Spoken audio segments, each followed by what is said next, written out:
तो कैसे हैं बच्चों आप सब। मैं आनंद पांडे आप सबका स्वागत करता हूं मैथ्स बोल्ट के आपके इस परिवार में। दोस्तों, थंबनेल में आपने देख ही लिया होगा कि हम यहां पे बात करने जा रहे हैं उत्तर प्रदेश पुलिस कांस्टेबल की भर्ती के बारे में। यूपी पुलिस कांस्टेबल की भर्ती के बारे में हम यहाँ पे सटीक रूप से बात करेंगे। ठीक है, ये 2023 की भर्ती है। ठीक है, और इसका ऑफिशियल नोटिफिकेशन ये आज के डेट पे जारी हुआ है, आज यानी कि 23 दिसंबर 2023। ठीक है, तो बिना कोई भी वक्त जाया किए हुए बिल्कुल मुद्दे की बात करेंगे। ध्यान से मेरी बातों को सुनते जाओ। पूरा नोटिफिकेशन आपको पढ़ने की जरूरत नहीं है, जो जो इंपॉर्टेंट बात है मैं आपको वो बता। ठीक है, लेकिन वीडियो देखने के पहले एक बार चैनल को सब्सक्राइब जरूर कर लेना और इस इंफॉर्मेशन को ज़्यादा से ज़्यादा लोगों को शेयर करना। तो आप देख सकते हैं मैंने आपके लिए डाउनलोड किया है ये पूरा मटेरियल। ठीक है ना, अब ध्यान से देखो, ये है उत्तर प्रदेश पुलिस कांस्टेबल भर्ती का नोटिफिकेशन, जो कि कब जारी हुआ है, 23 दिसंबर 2023। ठीक है, अब जो जो इंपॉर्टेंट बात है मैं आपको वो बताऊं। पुलिस में आरक्षी नागरिक पुलिस के पदों पर सीधी भर्ती। ठीक है, उत्तर प्रदेश पुलिस में पुरुषों एवं महिलाओं के लिए आरक्षी नागरिक पुलिस के पदों पर ये पे बैंड है 5200 से लेकर के 20,200। मतलब जो आपका वेतन बनेगा वो लगभग 21,700 के अराउंड आपका बनेगा। ठीक है, अब सबसे इंपॉर्टेंट बात जो कि आपको ध्यान में रखनी चाहिए वो क्या है, टोटल नंबर ऑफ पोस्ट। ठीक है, 60,244 60,244 पद, जिसमें कि अनारक्षित जनरल के लिए कितना है, जो कि ओपन है, वो है 24,102 पद। ईडब्ल्यूएस वाले बच्चों के लिए 6,024, अन्य पिछड़ा वर्ग के लिए 16,264। ठीक है, अनुसूचित जाति के लिए 12,650 और अनुसूचित जनजाति के लिए 1,204। तो कुल मिलाकर के जो बात ध्यान देने वाली है कि टोटल पोस्ट कितने हैं, 7,244। ठीक है, अब आगे जितनी भी मुख्य बातें मैं आपको वही बताऊंगा, इधर उधर की फिजूल बातें कुछ भी नहीं की जाएंगी। ठीक है, ध्यान से देखना, इस पोस्ट के लिए महिला और पुरुष अभ्यर्थी दोनों ही पात्र होंगे, दोनों ही लोग इस फॉर्म को भर सकते हैं। ठीक है, अब ध्यान से देखो, ये सबसे इंपॉर्टेंट चीज, इसको ध्यान से देख लो। आवेदन की समय सारणी, ठीक ना, कब आप ऑनलाइन एप्लीकेशन शुरू हो रहा है, ऑनलाइन आवेदन या शुल्क जमा प्रारंभ होने की तिथि। ठीक ना, मतलब स्टार्ट कब से होगा, 27 दिसंबर से। ठीक, ऑनलाइन आवेदन जमा करने की अंतिम तिथि, ठीक है, लास्ट डेट क्या होगा, 16 जनवरी। ठीक है, मतलब लगभग आपके पास 20 से 25 दिन का समय है आपको इस फॉर्म को भरने के लिए। 27 दिसंबर से लेकर के 16 जनवरी तक का ये फॉर्म का पूरा डेडलाइन। ठीक है, और शुल्क समायोजन और आवेदन में संशोधन, मतलब अगर आप गलती अगर आपसे कुछ हो जाती है फॉर्म भरने में, तो उसको संशोधन, उसको करेक्ट करने के लिए 18 जनवरी, मतलब 2 दिन का और आपको समय दिया जा रहा है। लेकिन मैं ये बोलूंगा कि गलती मत करना। ठीक है, तो फिर से बोल दे रहा हूँ, फॉर्म फिलिंग का जो स्टार्टिंग डेट है 27 दिसंबर से और जो लास्ट डेट है वो है 16 जनवरी तक। ठीक है, आगे बढ़ते हैं, आवेदन शुल्क। ठीक है, आवेदन शुल्क जो है वो कितना होगा, 400 रुपया। ठीक है ना, 400 रुपीज। ठीक, अब देखो अर्हताएं, राष्ट्रीयता, इसमें कोई दिक्कत की बात नहीं, नेशनलिटी इंडियन।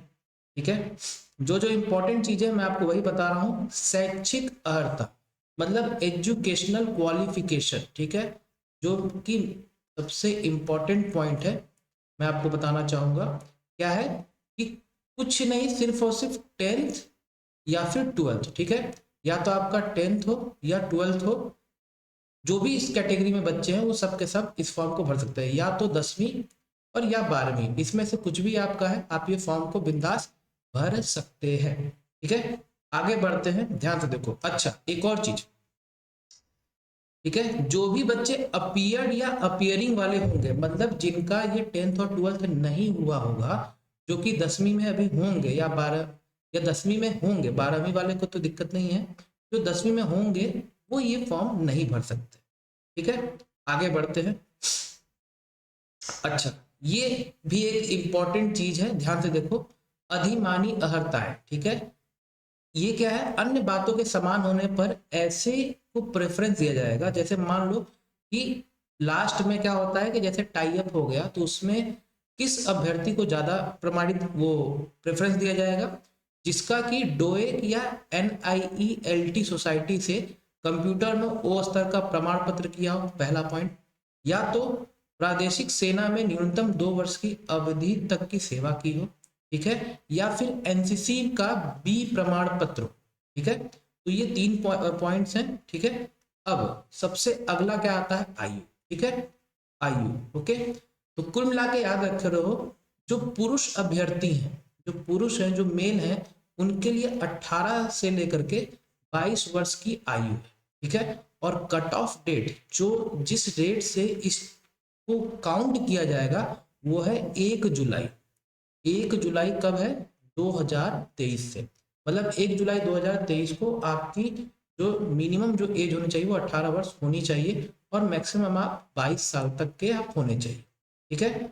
और वहीं महिला अभ्यर्थियों के लिए बात किया जाए तो ठीक वही 1 जुलाई 2023 को 18 वर्ष और मैक्सिमम कितना बेटा, 25 साल, ठीक है। आगे बढ़ते हैं, ठीक है। अब देखो, बाकी यहाँ पे आपको कुछ अलग से करने की जरूरत नहीं है, ठीक है। जो जो इंपॉर्टेंट चीजें हैं वही सब बता रहा हूँ। हाँ, शारीरिक स्वस्थता एक इसमें इंपॉर्टेंट चीज, क्योंकि आप पुलिस विभाग की आप भर्ती भर रहे हैं, इसके लिए ये तो उसमें कुछ खास नहीं है। जो मोस्ट इंपॉर्टेंट चीज है कि उत्तर प्रदेश पुलिस आरक्षी मुख्य आरक्षी सेवा नियमावली 2015 यथा संशोधित के नियम 6 के अनुसार, अब ये पॉइंट इंपॉर्टेंट है, शारीरिक रूप से विकलांग, ठीक है, व्यक्ति पुलिस सेवाओं के लिए अर्ह नहीं होंगे। मतलब जो भी हैंडीकैप्ड बच्चे हैं वो इसके लिए क्वालिफाई, वो ये फॉर्म ना भरे, ठीक। आगे बढ़ते हैं, भर्ती की प्रक्रिया के बारे में बात करते हैं। तो आपको पता है कि जो आपको अप्लाई करना है, इस साइट को याद कर लो, ठीक है, uppbpb.gov.in। अगर आप पहली बार इस वीडियो को देख रहे हैं या जो बच्चे पहली बार फॉर्म भर रहे हैं, इस साइट को बेटा नोट कर लो, UPPB और PB, ठीक है, uppbpb.gov.in, ओके। अब देखो, सबसे इंपॉर्टेंट एग्जाम का पैटर्न क्या होगा, ये बहुत ज्यादा इंपॉर्टेंट है, इस पे ध्यान से बात सुनो। जो जो बता रहा हूं मैं, ये पूरा पैराग्राफ कुछ पढ़ने की जरूरत नहीं, मुख्य मुख्य बात बता। सबसे पहला, परीक्षा ऑनलाइन नहीं है, परीक्षा होगी ऑफलाइन, ठीक है। परीक्षा क्या होगी, ऑफलाइन, सबसे पहले बात। दूसरा चीज, जो लिखित परीक्षा होगी, ठीक है, वो किस तरह का होगा, वस्तुनिष्ठ प्रकार, यानी कि ऑब्जेक्टिव क्वेश्चन आएंगे, ठीक है। कैसा होगा, ऑब्जेक्टिव, ठीक है। तो पहला चीज ये कि ऑफलाइन होगा, ठीक है, पहला ये है कि पेपर ऑफलाइन होगा। दूसरा ये है कि पेपर ऑब्जेक्टिव होगा, ठीक है। और कितने अंक का होगा, 300 अंकों का पेपर होगा, और टोटल आपको 2 घंटे मिलेंगे, ठीक। 300 अंकों का पेपर, टोटल 2 घंटे। और एक और चीज याद रखे रहो, कितने क्वेश्चंस होंगे, 150 क्वेश्चंस, मतलब 150 क्वेश्चन, एक क्वेश्चन 2 नंबर का, तो टोटल कितने नंबर हो गए, 300 नंबर। समझ में आ गई बात, ठीक है। और समय कितना रहेगा, 2 घंटा। 4 सेक्शंस होंगे, ठीक है। क्या क्या रहेगा, सामान्य ज्ञान मतलब GK GS। दूसरा सेक्शन क्या है, सामान्य हिंदी, ठीक है। तीसरा सेक्शन हो गया संख्यात्मक एवं मानसिक योग्यता मतलब एप्टीट्यूड, ठीक है। और चौथा सेक्शन हो गया मानसिक अभिरुचि, बुद्धिलिपि एवं तार्किक क्षमता, यानी कि रीजनिंग, ठीक है। तो क्या क्या हो गया, पहला हो गया GS, दूसरा क्या हो गया बेटा हिंदी, तीसरा क्या हो गया जनरल एप्टीट्यूड, ठीक है, मतलब कि मैथ्स, और लास्ट हो गया आपका रीजनिंग, ठीक है। फिर से बता दे रहा हूँ, 150 क्वेश्चन, 300 नंबर, ठीक है, 150 क्वेश्चन, ओके, 300 नंबर, 2 घंटा, ओके। और ये 4 सेक्शन, ठीक है। सिलेबस लास्ट में दिया हुआ है, उसको भी मैं आपको दे दूंगा, और परेशान होने की बात नहीं है, इसका मैं लिंक डिस्क्रिप्शन में दे दूंगा, ये पूरे के पूरे नोटिफिकेशन का, ठीक है। तो कोई घबराने की बात नहीं।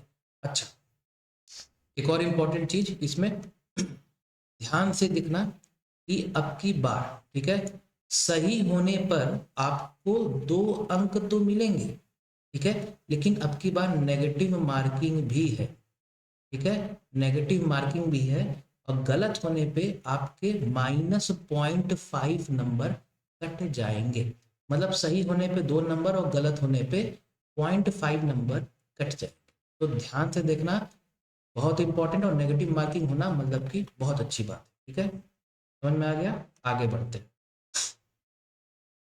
अब देखो यहाँ पे ये सब चीज़ों की कोई ज़रूरत नहीं है। ठीक है, ये ऐसे ही है। हाँ, अब देखो आगे का पॉइंट, जब आप रिटर्न दे लोगे, ठीक है, तो जो बच्चे रिटर्न में क्वालिफाई कर जाएंगे, जो बच्चे रिटर्न में क्वालिफाई कर जाएंगे, उसके बाद उनको क्या करना होगा, डॉक्यूमेंट वेरिफिकेशन उनका होगा।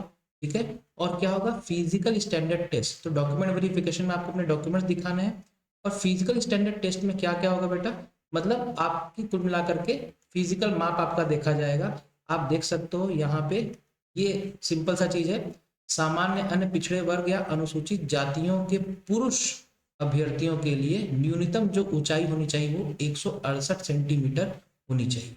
ठीक है, और वही अनुसूचित जनजाति के पुरुष अभ्यर्थियों के लिए न्यूनतम ऊंचाई 160 सेंटीमीटर होनी चाहिए।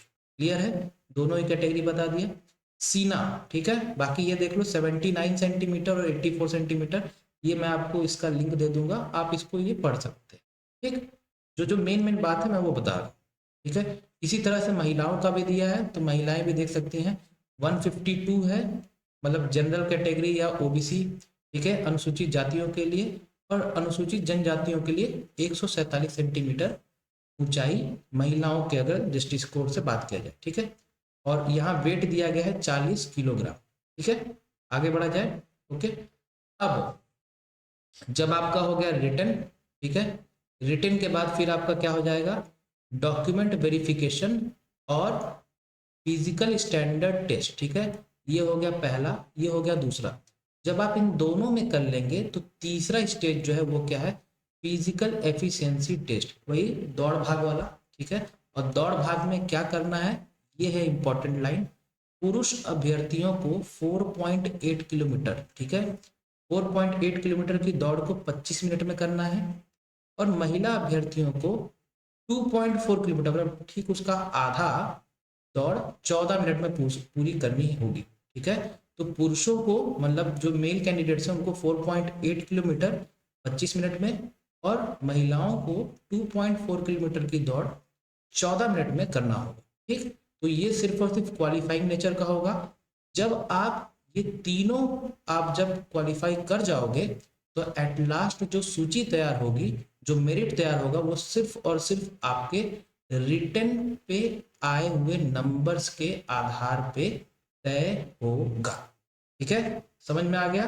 तो ये पूरा का पूरा बेटा था डिटेल्ड ये वीडियो का पूरा सार। ठीक है, तो आयु सीमा में छूट, एक और इंपॉर्टेंट चीज देख लो, लंबवत एवं क्षैतिज मतलब वर्टिकल और हॉरिजॉन्टल रिजर्वेशन जो है वो केवल उत्तर प्रदेश के मूल निवासी अभ्यर्थियों को ही अनुमन्य है, मतलब जो उत्तर प्रदेश के मूल निवासी हैं उन्हीं को ही मिलेगा। ठीक है, ओके, और इसके बाद कुछ और है क्या? ठीक है, तो यहां तक बेटा ये कुल मिलाकर के इस पूरे नोटिफिकेशन का ये क्या था, सार। ठीक है, तो आई होप आपको ये पूरा का पूरा ये समझ में आया होगा। ठीक है, तो हमने पूरे नोटिफिकेशन को बहुत विस्तृत ढंग से आपको बताया, एज, एग्जाम पैटर्न, डेट्स, जो जो इम्पोर्टेंट चीजें हैं। ठीक है, कितना नेगेटिव मार्किंग होगा, कितना सही करने पे नंबर मिलेगा, 150 क्वेश्चन, एक क्वेश्चन पे 2 नंबर, टोटल कितना 300 नंबर, 2 घंटे। ठीक है, तैयारी में जुट जाओ। अच्छा, यहाँ पे कहीं एग्जाम के बारे में अभी कोई डेट रिलीज नहीं किया गया है, इस चीज पे ध्यान दीजिएगा, सिर्फ और सिर्फ आपको अभी फॉर्म भरने के बारे में दिया गया, तो तैयारी में जुट जाओ। ठीक है, और मैं आपको एक इन्फॉर्मेशन साझा करना चाहूँगा कि मैथ्स बोर्ड पे प्रीवियस ईयर क्वेश्चंस, ठीक है, प्रीवियस ईयर क्वेश्चंस सॉल्व करवाए जा रहे हैं, वो सवाल जो कि 2021 में पूछे गए हैं यूपीएसआई। ठीक है, तो जो पेपर यूपीएसआई का पूछा गया था 2021 का, उसके क्वेश्चंस को हम सॉल्व करवा रहे हैं। बाईलिंगुअल है, इंग्लिश और हिंदी, तो लैंग्वेज का कोई बैरियर नहीं रहेगा। तो देखिए, सॉल्व करिए, अपनी तैयारी को एक एक्स्ट्रा एज दीजिए। वीडियो कैसी लगी कमेंट करके जरूर बताइएगा, इस वीडियो को ज़्यादा से ज़्यादा लोगों को शेयर करिएगा ताकि ढेर लोगों का फायदा हो सके। ठीक है, तो आज्ञा दीजिए मुझे, तब तक फिर मुलाकात होगी, तब तक के लिए बहुत बहुत धन्यवाद।